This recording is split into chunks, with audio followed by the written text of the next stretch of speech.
یاد رکھیں دینی کاموں میں ہدایت اور گمراہی دو چیزیں ہیں.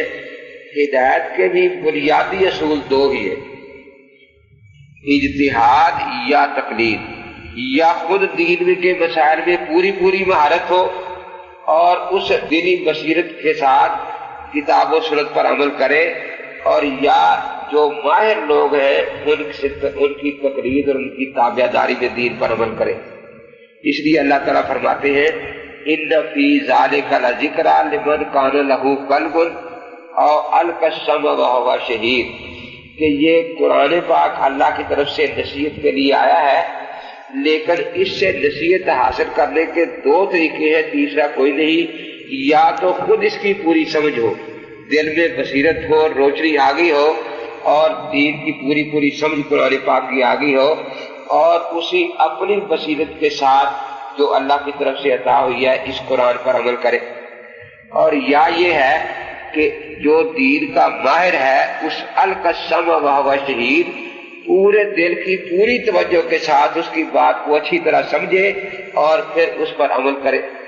جس طرح جس کی اپنی آنکھ ہے وہ اپنی آنکھ سے محراب دیکھ کر قبلے کی طرف رخ صحیح کر لے گا، اور جس کی اپنی آنکھ نہیں ہے، کوئی نابینا ہے، وہ دوسرے سے کہے گا کہ مجھے بھی میرا منہ قبلے کی طرف کر دو، اس لیے میں اب نماز پڑھنا چاہتا ہوں، تو اس کی نماز بھی ہو جائے گی. اسی طرح جس کی آنکھ روشن ہے اس نے اپنی آنکھ سے رمضان کا چاند دیکھ لیا تو روزہ فرض ہو گیا. لیکن جو خود نہیں دیکھا اس کو دوسرے سے پوچھے گا کہ آنکھوں والوں سے کہ چاند نکل آیا ہے یا نہیں، اور اس کی گواہی پر روزہ رکھے گا تو اس کا روزہ درست ہوگا. اسی طریقے سے گمراہی کتنی بھی پھیل جائے اس کی بنیادیں بھی دو ہی ہیں، ایک کا نام الحاد ہے، ایک کا نام بدعت ہے.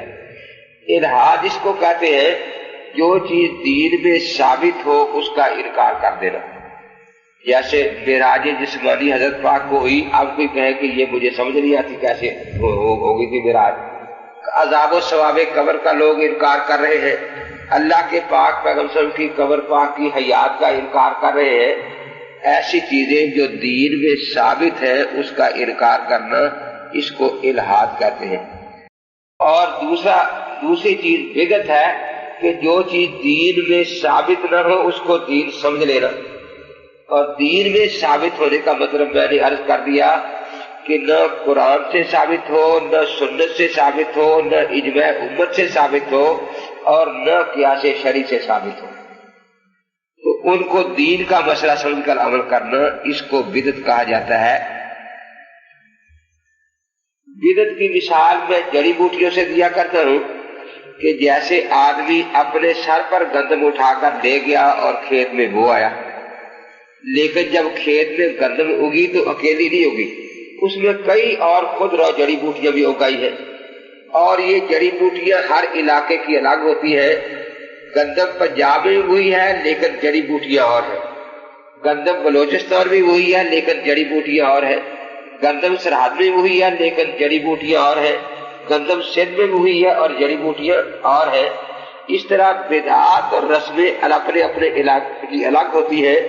جو بدعات بلوچستان میں ہیں پنجاب والے ان کا نام بھی نہیں جانتے، اور جو پنجاب میں ہے سرحد والے ان کا نام بھی نہیں جانتے، لیکن سنت ساری دنیا میں ایک ہی ہوتی ہے.